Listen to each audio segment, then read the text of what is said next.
Everyone, welcome to today's video. Today's video is going to be about how to fix iPhone backup stuck on iCloud in 2026. For that, the first thing that you can try and do is simply head over to your quick settings and switch between your Wi-Fi and mobile data. You can also try toggling airplane mode on and off on your device. If that does not work, simply head back over to your quick settings, tap on your power icon at the top right of your screen, and then try restarting your device by hitting the restart button.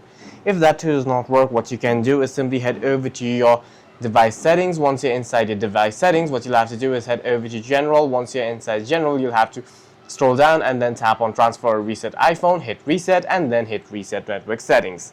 Sometimes an update may also be necessary. For that, simply head back over to your settings. Inside settings, what you can do is head over to general again. Inside general, what you can do is hit software update and update your device to the latest version. One more thing that you must do is head over to your general settings, head over to your iCloud settings, and then check your iCloud account storage. For any further questions, please feel free to leave a comment down below.